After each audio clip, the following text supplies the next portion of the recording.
ਦੁਬਾਰਾ ਉਂਝ ਹੀ ਕਰੀ ਜਿਸ ਤਰ੍ਹਾਂ ਪਹਿਲੇ ਕਰ ਰਿਹਾ ਸੀ।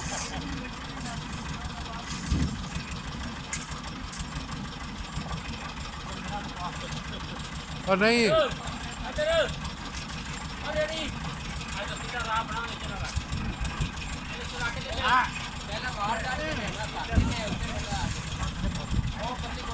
मोड़ दे इनू जान छुड़ा ला रहन दे चल।